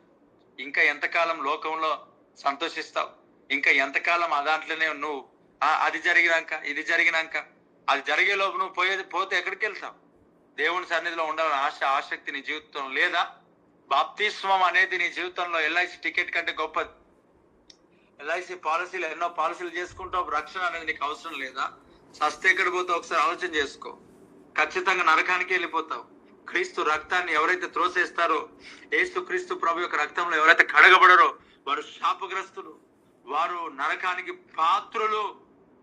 ఒకవేళ రక్షణ ఉన్న తర్వాత మనం అక్కడిక్కడ తప్పిపోయినామా, దేవుళ్ళు మరలా పురికొల్పబడు. రక్షణ బాప్తిస్మానికి రా. నిన్న 5 బాప్తిస్మాలు జరిగినాయి. పిల్లరా, 5 మంది బాప్తిస్మాలు తీసుకున్నారు. ఒక వ్యక్తికి నేను బాప్తిస్మం ఇచ్చాను, తర్వాత పరిశుద్ధాత్మదేవుడు మరలా ఇచ్చాడు. దాంట్లో నేను బాప్తిస్మం ఇచ్చి లేవగానే పరిశుద్ధాత్మతో నింపబడి మరలా పడిపోయినాడు. అందులోనే ధనుమని పడిపోయినాడు. దేవా, నీ కార్యాలను బట్టి నీకు స్తోత్రాలు తండ్రి. అల్పులం అయోగ్యులం తండ్రి, నువ్వు ఎంత గొప్ప కార్యాలు చేస్తున్నావు. ఆ బాప్టిజం ట్యాంక్ లో పడిపోయినాడు, లేపితే లేవట్లేడు, లేవడానికి శాతం కావట్లేదు. పరిశుద్ధాత్మతో తాకబడ్డాడు, పరిశుద్ధాత్మ ద్వారా దర్శించబడ్డాడు, దేవుని స్తుతిస్తా ఉన్నాడు. ఆయనను పట్టుకుంటుంటే కూడా ఆయన ఊగిపోతా ఉన్నాడు. దేవుని స్తుతిస్తున్నాను నోరుతో, పట్టుకొని నిలబెట్టాం. ఆయన కాళ్ళు నిలబడతలేవు. ఎక్కడ ఇవన్నీ జరిగినాయి అంటే బ్యాప్టిజం ట్యాంక్ లో జరిగినాయి. అరే, దేవుడు ఎంత గొప్ప కార్యాలు చేస్తున్నాడు. ఎంతో ఆ బ్యాప్టిజాల కొరకు వెళ్తే ఒక సహోదరుడు జనసంఘం వరకు వచ్చి రిటర్న్ వెళ్ళిపోయినాడు. ప్రియులారా, జనసంఘం వరకు వచ్చి అనగా బ్యాప్టిజం కు దగ్గర ఇదిగో వస్తున్నాడా, ఇంకా కొన్ని నిమిషాలు అయితే అయిపోతుంది. గొడవ పడ్డారు, ఇద్దరు వెళ్ళిపోయినారు. ఎంత సాతాను కార్యం. అదే ఇంకో మాట, నేను తీసుకున్నాను. ఒక సహోదరుడు వచ్చాడు, వాళ్ళకి వచ్చిన తర్వాత నేను మాట్లాడాను. దేవుడు నేను చూశాను ఇంటి దగ్గర, నేను కూడా బ్యాప్టిజం తీసుకుంటావు, ప్రార్థన చేసుకుని నీకు సాతాను గారు లాగుతున్నాడు వెనకలకి అని గట్టిగా ప్రార్థన చేసి గద్దించగానే దురాత్మ వెళ్ళిపోయినాడు, దుష్టకార్యం వెళ్ళిపోయినాడు. ఆ వ్యక్తి ప్రార్థన చేసుకోవాలన్నాను, ప్రార్థన చేసుకున్నాడు. లాస్ట్కి వచ్చి బ్యాప్టిజం తీసుకున్నాడు. తీసుకున్న తర్వాత లాస్ట్ కి అక్కడ ప్రార్థన చేసిన తర్వాత ఆయన అంటాడు, అన్నా ఈ దినం నా బర్త్డే కూడా అన్నాడు. బా, ఎంత ధన్యుడవయ్యా, దేవుడికి స్తోత్రం. ఎంత గొప్ప కార్యం, ఎంత గొప్ప కార్యం. ఇన్స్టెంట్ గా దేవుడు తన జీవితాన్ని రక్షణ మార్గంలో నడిపించాడు. దేవునికి అప్పగించుకున్నాడు. ఒక తాగుబోతుడు, తిరుగుబోతుడు. ప్రియ దేవుని బిడ్డలారా, బ్యాప్టిజం సాధారణమైన వ్యక్తులకి ఏం దేవుడు రక్షణను పిలుచుకోలేదు. చాలా లోక సంబంధంలో తిరిగిన ఆ ఒక సహోదరులను దేవుడు పట్టుకొని రక్షించాడు, కాపుదలనిచ్చాడు. నిజంగా తాగుబోతులు, తిరుగుబోతులు, వారి గొప్ప సాక్ష్యం వారు చెప్తారేమో ఎప్పుడైనా. అసలు వారి కుటుంబాలే ఆశ్చర్యపోయేటట్టుగా దేవుడు కార్యం చేశాడు. ఈ రోజు రక్షణ లేకపోతే రా ప్రభు సన్నిధికి, బాప్తిజం తీసుకో. భూమి పుట్టినాడు పుట్టి ఇంకా బాప్తిజం లేకపోతే ఎట్లా? దేవుడు రాకడ కొరకే సిద్ధపడు. ప్రభు రాకడ బహు సమీపంగా ఉంది. రేపెప్పుడు రాదు. రేపటి దినముల గురించి అతిశయ పడకము. ఏ దినమున ఏది సంభవించినా నీకు తెలియదు అంతే. ఎన్నిసార్లు గద్దించడం లోబడిన వాడు మరి తిరుగు లేకుండా హఠాత్తుగా నాశనమగునని వాక్యం చెప్తావు. వాక్యంలోనికి రా, లోబడి దేవుని సన్నిధిలో. ఎంతకాలం ఇంకా పైన ఆశీర్వాదాలను చూస్తావు? క్రీస్తును సొంత రక్షకునిగా అంగీకరించు. ఈ అద్దాల మేడలు ఏమున్నా ఏదున్నా తొలగిపోతాయి. ఎంత చదువు, ధనము, ఏది అందం ఉన్నా తొలగిపోతాయి. రక్షణ శ్రేష్టమైంది. ప్రియ దేవుని బిడ్డలారా, కొంతకాలం అపవాది విడిచిపెట్టి వెళ్ళాడు అంటే మరలా వస్తాడు. అంటే ఇక్కడ అపోస్తలుడైన పౌలు ఏమన్నాడనంటే, ఇక ముందుకును కూడా తప్పిస్తాడు. అంటే అపవాదిగాడు ఎన్ని వేషాల, ఎంత ఇబ్బందికరమైన పరిస్థితులు మా మీదకు తీసుకొని వచ్చిన నా దేవుడు, నా ప్రభు అయిన యేసుక్రీస్తు నన్ను తప్పించేవాడై ఉన్నాడు. ఇక ముందుకు నువ్వు తప్పించునని ఒక విశ్వాస సహితమైన ఒక మాటను వదిలేశాడు. దేవుడికి మహిమ కలుగును కాదు. తప్పిస్తాడని అర్థం ఏంటంటే ఈ ఆల్రెడీ ప్రిపేర్డ్. దేవునికి స్తోత్రం కలుగును గాక. ఏ దానికి ప్రిపేర్డ్ అయినాడు ప్రియులారా అని అంటే, ఆయన శోధనలకు, శ్రమలకు, కష్టములకు, నిందలకు, అవమానములకు, సమస్యలకు అన్నిటికీ ప్రిపేర్డ్ అయినాడు. దేవుడికి స్తోత్రం కలుగును గాక. ఎంత గొప్ప మాట. దేవుడికి స్తోత్రం. ఆల్రెడీ ఆయన ప్రిపరేషన్ లో ఉన్నాడు. అందుకే అంటున్నాడు, ఆయన మాకు ఇక ముందుకును కూడా తప్పిస్తాడు. Praise the lord. ఆయన వస్తున్న థ్రెటనింగ్ కాల్ ఏవైతే బెదిరించే కాల్స్ ఏవైతే ఉన్నాయో అవి ఆయనకు తెలుసు, అవి ఆయనకు అర్థమైనాయి, అవి తెలుసు. ఆయన కూడా పరిగెడుతున్నాడు, ఆయన కూడా వస్తున్నాడు. నా దేవుడు నా ఇక మీదట కాపాడుతాడు. ఎస్, నిన్ను కూడా కాపాడే సమర్థుడు, శక్తిమంతుడు మన ప్రభు అయిన యేసు క్రీస్తు. దేవుడికి మహిమ కలుగును గాక. నేను బురదల నుండి, కేసుల నుండి, కోర్టుల నుండి, అపాయం నుండి, యాక్సిడెంట్ నుండి, ప్రమాదం నుండి, సూసైడ్ నుండి, జీవితంలో అట్టడుగు స్థితిలోనికి వెళ్ళిన పరిస్థితి నుండి, అప్పుల పరిస్థితి నుండి, ఆర్థిక సమస్యల నుండి లేవనెత్తి నడిపించే దేవుడు, కాపాడే దేవుడు, తప్పించే దేవుడు, క్షేమమునిచ్చే దేవుడు, అనారోగ్యం నుండి విడిపించే దేవుడు, ఆశ్చర్యమైన కార్యములను నీ జీవితంలో జరిగించే దేవుడు. తప్పిస్తాడు ఖచ్చితంగా. యేసుక్రీస్తు ప్రభుని లేవనెత్తే దేవుడై ఉన్నాడు, అభిషేకించే దేవుడై ఉన్నాడు. ఇక ముందుకు తప్పిస్తాడు. నిన్ను నమ్మిన దేవుని కార్యమును చూడబోతున్నా. ఇక ముందుకును కూడా తప్పిస్తావు. ఇక ముందుకును కూడా తప్పిస్తాడు ఆయన. ఎంతకాలం తప్పించబడ్డం కాదు, ఇక ముందుకును కూడా తప్పిస్తాడు. అపోస్తలుడైన పౌలు శ్రేష్టమైన మాట అక్కడ మనకు తెలియజేయడం జరిగింది. నిజంగా ఈ వర్తమానం ఇలాగ ఉంటుందని నాకు కూడా తెలియదు. ఎంతో శ్రేష్టమైన మాటలు ప్రియులారా. అక్కడ ఇంత సమాచారం ఉందా? అక్కడ ఇంత మ్యాటర్ ఉందా? అక్కడ ఇంత ఆలోచన చేసే విధానం ఉందా? పరిశుద్ధాత్మ దేవుని యొక్క సన్నిధానంలో దేవాని ధర్మశాస్త్ర గ్రంథమందు ఆశ్చర్యమైన సంగతులు చూసినట్టుగా నా నేత్రములు మీరు తెరిచినందుకై స్తోత్రం అని చెప్పగలగాలి. ఎందుకనంటే దాంట్లో ఏం మాటలు ఉన్నాయి, దాంట్లో మనకు అవసరమైన మాటలు నేను అనుకున్నాను ఏమొస్తాయి ప్రభా. ఇక్కడ నీకు అవసరమైన మాటనే కదా దేవుడు ఇచ్చాడు. ఆయన ప్రతి మాటలో కూడా ఎంతో లోతు దాగి ఉన్నది, ఎంతో మర్మాలు దాగి ఉన్నాయి. అబ్బో, క్రొవ్వు మీద దొరికినట్టుగా నాకు దొరికింది అంటాడు భక్తుడు. దేవానికి స్తోత్రాలు ప్రభా, నన్ను ధైర్యపరుస్తున్నందుకు వందనాలు, మమ్మల్ని బలపరుస్తున్నందుకు వందనాలు. ఇక ముందు కూడా ఉంటాయి. దేవుని బిడ్డలారా, నేను అజాగ్రత్తగా వేస్తే ఒకవేళ స్టెప్స్ నా జీవితంలో పరిచర్యకే ప్రమాదకరమైన పరిస్థితులు ఉంటాయి. అంత భయంకరమైన స్థితిలో సాక్ష్య జీవితంలో ప్రతిరోజు నా జీవితంలో ఈ పరిస్థితుల గుండా నేను వెళ్లాల్సిన పరిస్థితి నాకు వస్తూ ఉంటుంది. ఎందుకనంటే నాకు ఒక రోజు ప్రార్థన చేస్తుంది. ప్రభు అన్నాడు, ఇదిగో నీ అభిషేకం ఇక్కడ ఉన్నది, దేవుడికి మహిమ కలుగును గాక, నీ అనాయింటింగ్ ఇక్కడ ఉన్నది, నువ్వు టెన్షన్ పడక అన్నాడు. దేవునికి స్తోత్రం. నిజమే, కొన్ని సందర్భాల్లో సఫరింగ్ అనేది మనకి బ్లెస్సింగ్స్ లోనికి తీసుకెళ్తుంది, అనాయింటింగ్ లోనికి తీసుకువెళ్తుంది. కాబట్టి ఇక్కడ అన్నాడు, ఇక ముందుగా కూడా దేవుడు తప్పిస్తాడు. ఇప్పటి వరకు నన్ను దేవుడు కాపాడాడు, ఇక్కడ వరకు నన్ను దేవుడు కాపాడాడు, ఇక్కడ వరకు నన్ను దేవుడు తప్పించాడు. అట్టి మరణము నుండి మమ్మను తప్పించెను, ఇక ముందుకును కూడా తప్పించును.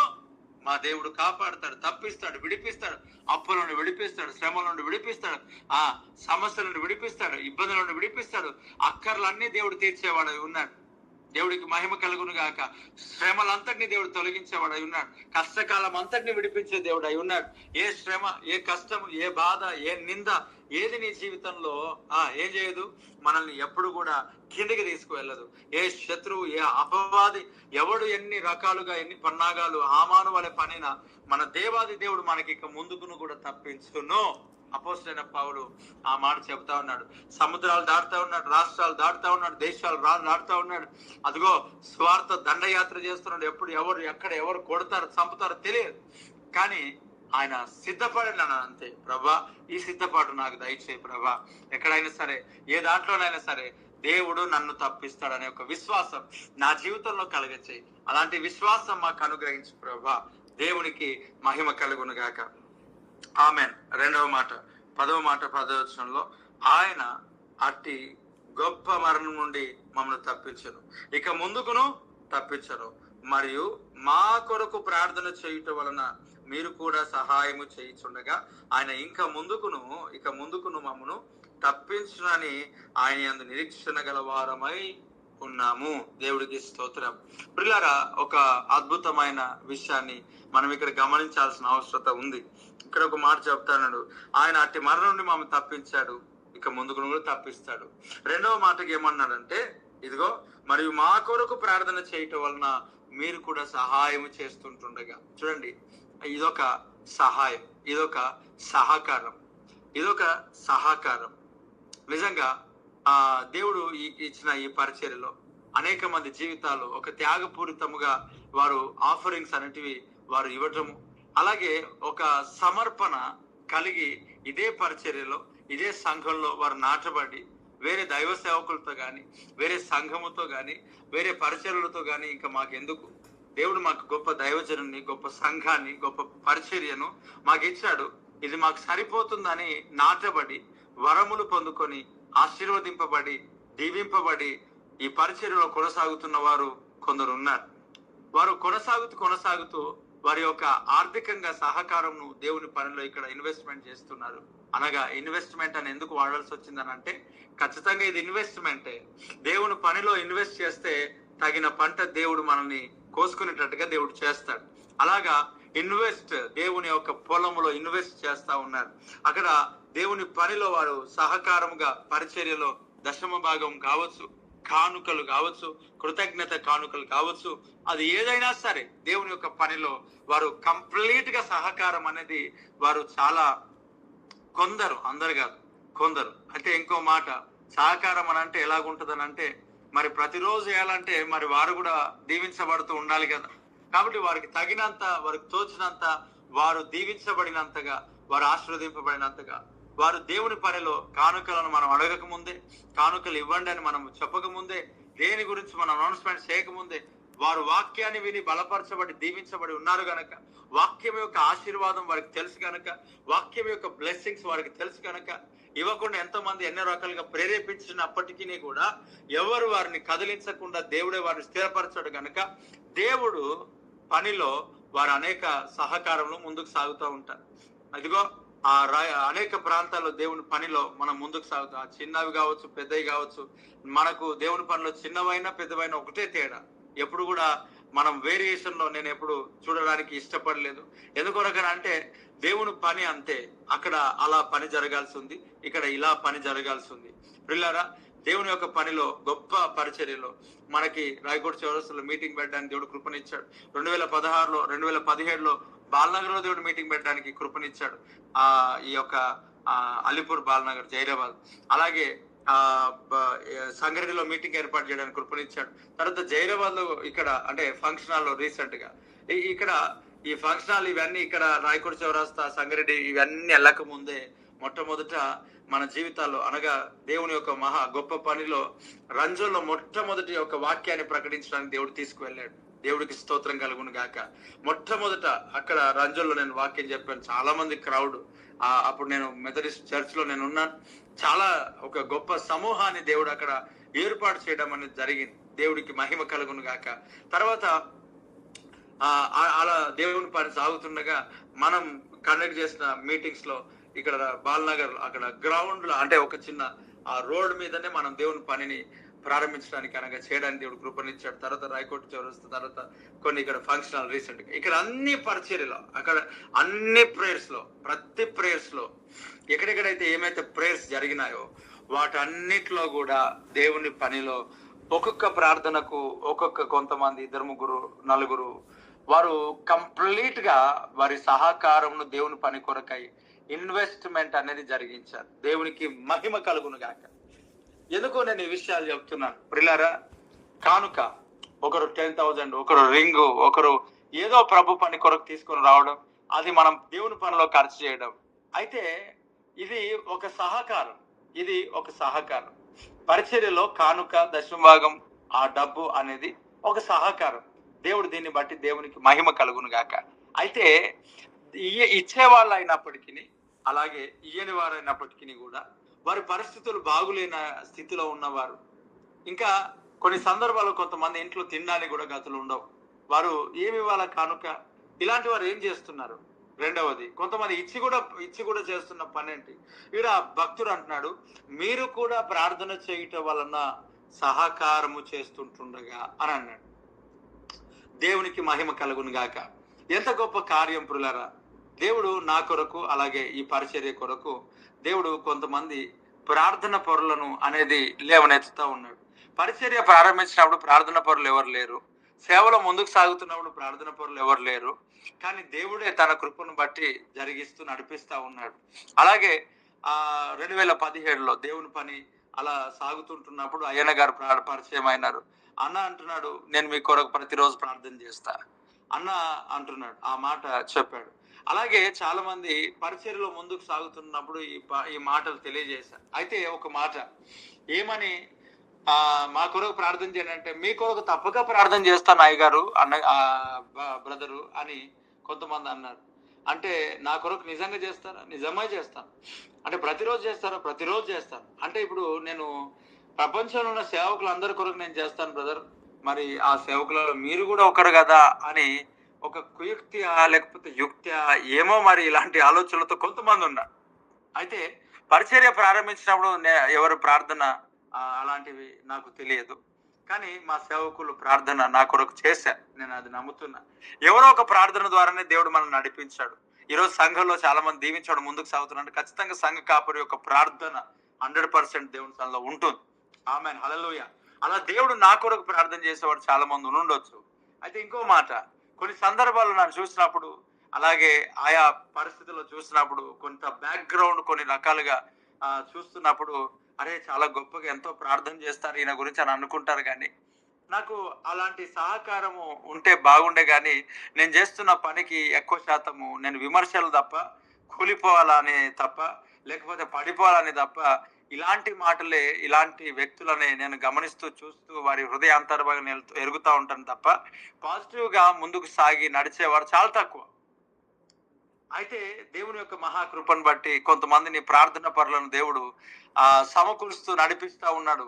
2010 నుంచి కూడా ఒకరు యాడ్ అవుతా ఉన్నారు, జాయిన్ అవుతా ఉన్నారు.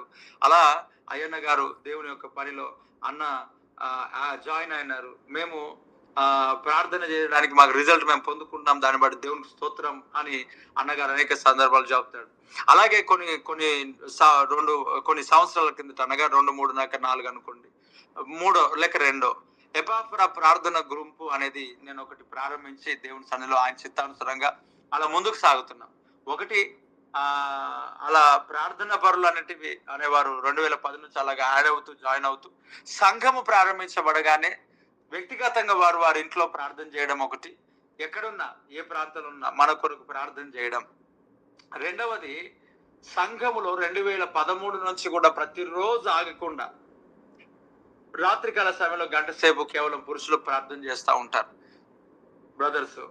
అయితే ఎపాఫ్రా ప్రార్థన గుంపు అంటే ఆల్రెడీ ప్రార్థన ఉన్నా దానికి పేరు పెట్టింది ఎపాఫ్రా అనేది రీసెంట్ అనమాట. కాబట్టి గుంపు అనేది దేవుడు ఏర్పాటు చేస్తున్నాడు. అలా నడుస్తున్నప్పుడు మరలా రీసెంట్ గా కొంతమంది సిస్టర్స్ దేవుని యొక్క సన్నిధిలో బ్రదర్స్ ఎలాగైతే ప్రార్థన చేస్తున్నారో డైలీ, అలాగనే మేము కూడా ప్రార్థన చేస్తామని వారు కూడా ముందుకు 2-3 రోజులుగా వారు ముందుకు సాగుతున్నారు. నిజంగా వాక్యం ఎందుకు ఈ విషయాన్ని చెప్తున్నాను అంటే, ఇక్కడ గూగుల్ మీట్ లో ఉన్నవారు కావచ్చు, ఈ పరిచర్యలో ఉన్నవారు కావచ్చు, లేక ఇంకా ఎవరైనా ఉండొచ్చు, ఇక్కడ ఒక విషయాన్ని నేను తెలియజేస్తున్నాను. ప్రార్థనలో అనేక ప్రార్థనలు ఉన్నాయి. నార్మల్ గా తండ్రి శైలేష్ పాస్టర్ని జ్ఞాపకం చేసుకో, తండ్రి సతీష్ అన్నని జ్ఞాపకం చేసుకో, తండ్రి పిజ స్టెఫెన్ పాల్ని జ్ఞాపకం చేసుకో, తండ్రి ప్రవీణ్ అన్నని జ్ఞాపకం చేసుకో, బెన్నీన గారిని జ్ఞాపకం చేసుకో, చచ్చిపోయిన బిల్లి గ్రామ్ గారిని జ్ఞాపకం చేసుకో, తండ్రి చచ్చిపోయిన అపోస్తలుడైన పౌలుని జ్ఞాపకం చేసుకో. ఇలాంటి ప్రార్థన కాదు. ఈ ప్రార్థనలు ఎవరైనా చేస్తారు, జ్ఞాపకం చేసుకో. ఆయన నాకంటాడు, నేను నిన్ను మరువను అంటాడు, నేను నిన్ను విడవను అంటాడు, నేను నిన్ను ఎడబాయను అంటాడు. మరి వీరేమో జ్ఞాపకం చేసుకో. అరే నేను ఆల్రెడీ జ్ఞాపకంలో ఉన్నాను, ఆయన నా దేవుడు నన్ను చేతిని విడిచిపెట్టలేదు. మరి ప్రార్థన అంటే ఏంటి? ప్రార్థనలో సింహపు నోటిలో నుండి తప్పించబడుట కొరకు, దైవ జనుల కొరకు, సంఘముల కొరకు, పరిచర్యల కొరకు పోరాడే ఒక ఎపాఫ్రా వలె, ఒక యాకోబు వలె దేవుడు నిలవబెట్టబోతున్నందుకై దేవునికే సమస్త మహిమ ఘనత ప్రభువులు చెల్లును కాక. దేవునికి మహిమ. ఆమేన్. ప్రార్థనలో పోరాటం. ఎపాఫ్రా ప్రార్థనలో పోరాడిండు. జ్ఞాపకం చేసుకో కాదు, ఒక అంశాన్ని పట్టుకొని, ఒక సేవకుని పట్టుకొని, ప్రియ దేవుని బిడ్డలారా, ఒక సంఘాన్ని పట్టుకొని తెగక ఆ సంఘం కొరకు కన్నీరు గారుస్తూ పోరాడుతూనే ఉన్నాడు. గుర్తుపెట్టుకోవాలా, పోరాటంలో రిజల్ట్ మనం ఎప్పుడు చూడకూడదు. ప్రార్థనలో రిజల్ట్ ఆశించకూడదు. అంతే.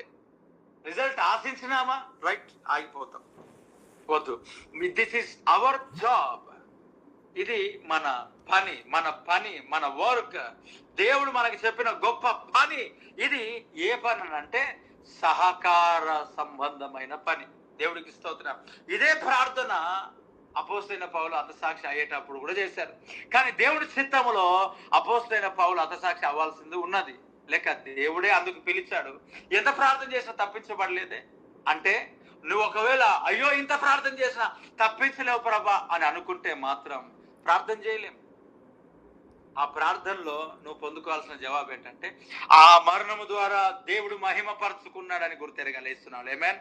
నిరుత్సాహపడితే, దొరకలేదని అనుకుంటే, పొందుకోలేమని అనుకుంటే ఎలా నువ్వు ప్రార్థనలు సాగలుగుతావు? ఎలా మనం ప్రార్థనలు సాగలుగుతాం? ఇది నిరంతరమైన పరిచర్య, ప్రభు రాకడ వరకు కొనసాగే పరిచర్య. ఏదైనా ఉన్నదంటే ప్రార్థన. అంతే. దేవుడికి స్తోత్రం. అనగా నువ్వు ఎప్పుడు ఎవరు బిరుదులు అవసరం లేదు, ఎవరు మనకు చెప్పాల్సిన అవసరం లేదు. నీకు ఇక్కడ రిజల్ట్ ఉండదు. ప్రార్థనలో దేవుని సన్నిధిలో పరలోక రాజ్యంలో ఎత్తబడిన తర్వాత ఆయన నీకు అవార్డు, రివార్డ్ అక్కడ ఉంటాయి. దేవుడికి స్తోత్రం. నీకు ఇవ్వబడిన ప్రార్థన పరిచర్య ఏదైతే ఉందో, నా కొరకు కావచ్చు, సంఘం కొరకు కావచ్చు, పరిచర్య కొరకు కావచ్చు, లేకపోతే మీట్ కొరకు కావచ్చు, లేకపోతే దైవ సేవ, ఏదైనా సరే ఈ ప్రార్థన బలం ఎలాంటిదనంటే సహకారం అని చెప్తా ఉన్నా. Yes lord father, thank you master. ఇది ఒక సహకారం. నువ్వు ఎక్కడైనా ఉండొచ్చు.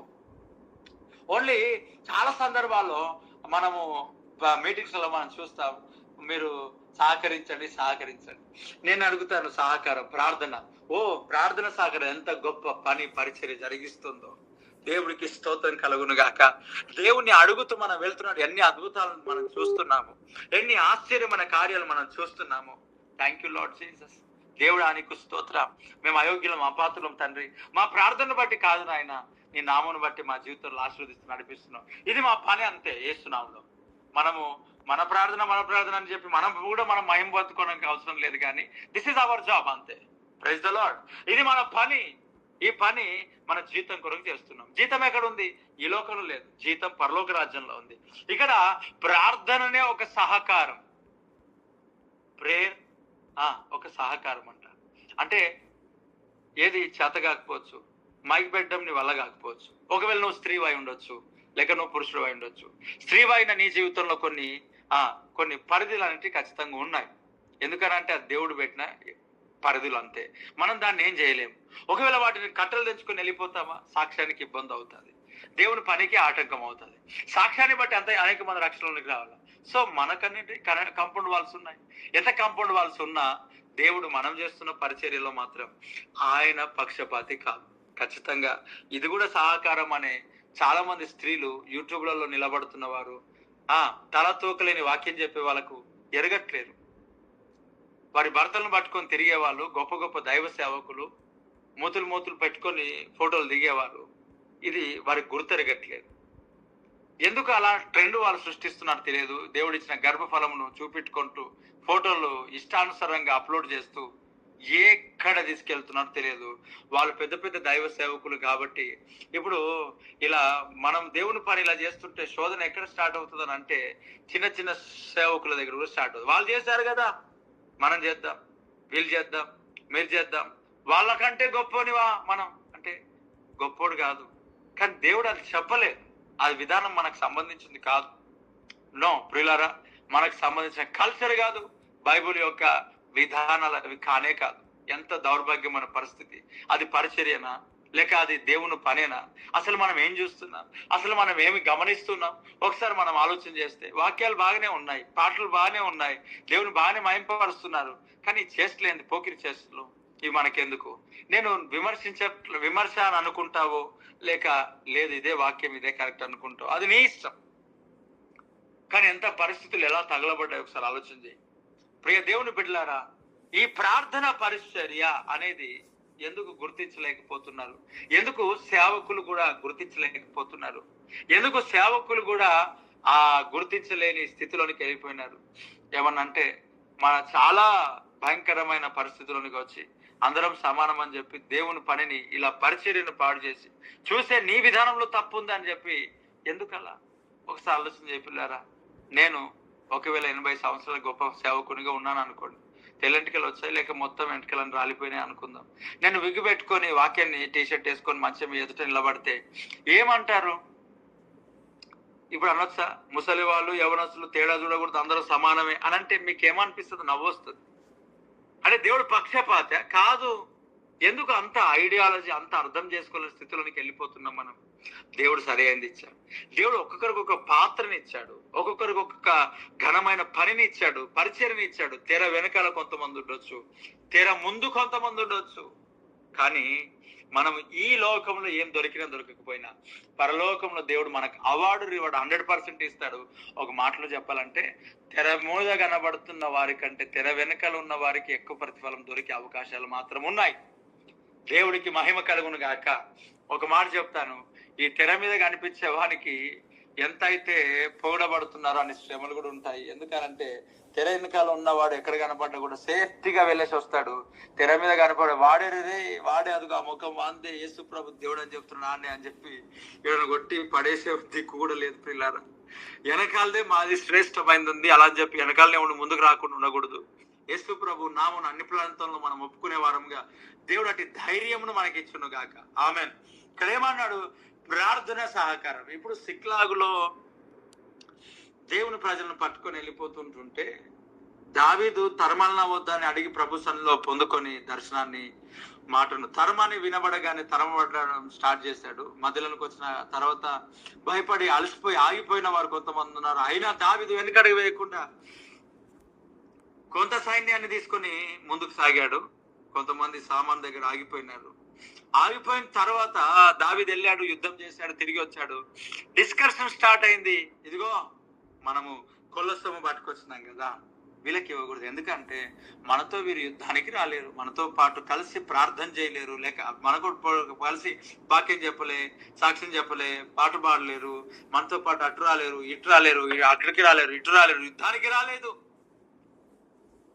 ఈరోజు చాలా మంది పాటలు పాడేవారు, ఆరాధన చేసేవాళ్ళు, వాక్యం చెప్పేవాళ్ళు ప్రార్థనలో ఉన్న వారిని తక్కువ అంచనా చేసి నేనేదో గొప్ప పని చేస్తున్నాను అన్నట్టుగా గర్విష్ఠులై తయారైనారు. అన్ని ఒకటే పని. గుర్తుపెట్టుకో సహోదర సహోదరి, అందరికి రెస్పెక్ట్ ఈచ్. ప్రతి ఒక్కరికి మనం ఏం చేయాలా? ప్రతి ఒక్కరికి మనం గౌరవించే వారంగా ఉండాలి. ప్రార్థన చేస్తున్న యొక్క గుంపు పైన నీ అభిప్రాయం ఏంటి సహోదరుడా?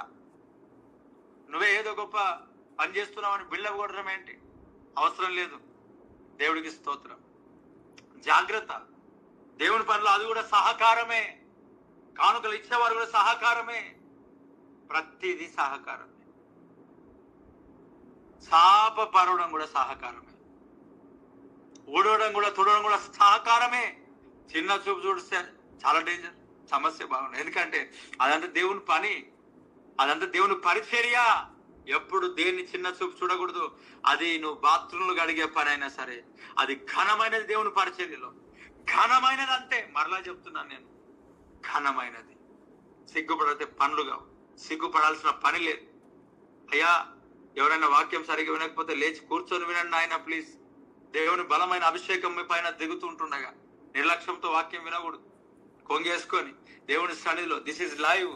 ఇక్కడ ఆల్రెడీ వాక్యం వర్తమానాలు దేవుని సన్నిధిలో బయటకు వస్తూ ఉన్నాయి. శ్రద్ధగా దేవుని వాక్యాన్ని ఆలకించు.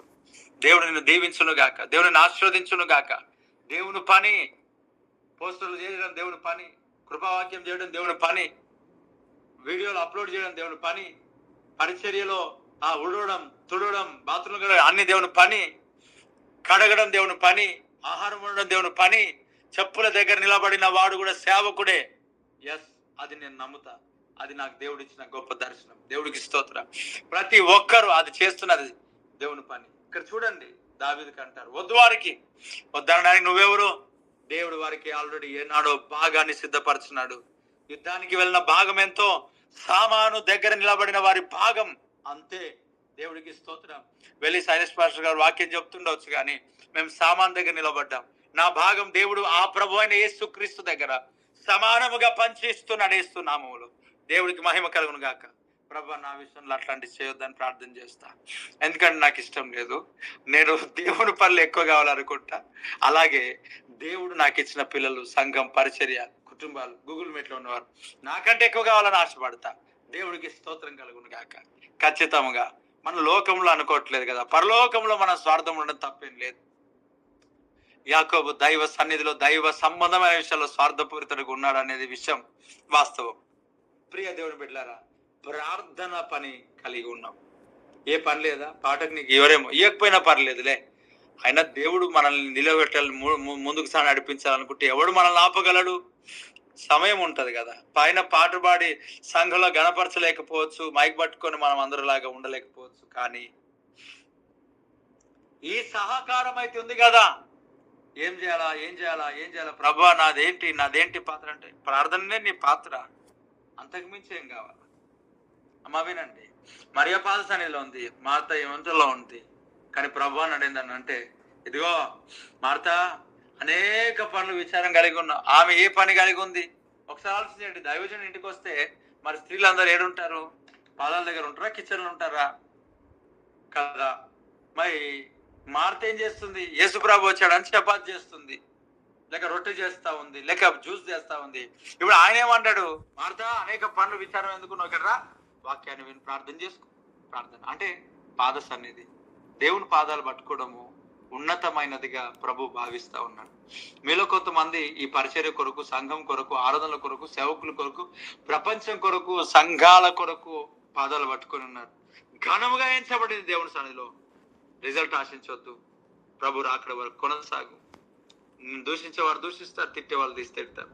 దేవుడు ఈ మాటలను దీవెనకరంగా ఉన్నాడు, ఆల్రెడీ స్థిరపరచును గాక. ఏమన్నాడు తెలుసా? మీరు ప్రార్థన చేయటం వలన మాకు సహాయము చేస్తుంటున్నారు. ప్రార్థననే సహాయం. నువ్వు 10,000 రూపాయలు ఇవ్వలేని స్థితిలో ఉండొచ్చు, ప్రార్థనే సహాయం. Praise the lord. ఆమేన్. ప్రార్థన అంటున్నాను కదా, జ్ఞాపకం చేసుకో కాదు, పోరాటమే. ప్రార్థన చేద్దాం, కళ్ళు మూసుకుందాం. మహాగణుడా, శ్రేష్టమైన వర్తమానం మాతో మాట్లాడారు. ఈ మాటల జీవిత బాటి నువ్వు బిడ్డలను దర్శించావు, పురికొల్పావు, నిలబెట్టావు, స్వస్థపరిచావు, విడిపించావు, గొప్ప చేశావు. శ్రేష్టమైన వర్తమానం ఇచ్చినందుకు వందనాలు. నాతో మాతో అందరితో మాట్లాడి బలపరిచి దీవించినందుకు స్తోత్రం చెల్లిస్తున్నాను. సాక్ష్యాలను బట్టి, వర్తమానాన్ని బట్టి, వాక్యాన్ని బట్టి వందనాలు. వాడుకున్న విధానాన్ని బట్టి నీకు స్తోత్రాలు. యేసునామములో స్తుతిస్తూ ఈ గూల్మెట్లో ఉన్న వారిని అందరినీ స్వస్థపరచు, ఆరోగ్యం దయచే బిడ్డలు మీ చేతికి అప్పగిస్తూ యేసునామములో అడుగుతున్నాను తండ్రి. ఆమేన్, ఆమేన్. ఈ సమయాన్ని నడిపించిన నాయకులకు నేను అప్పగిస్తున్నాను.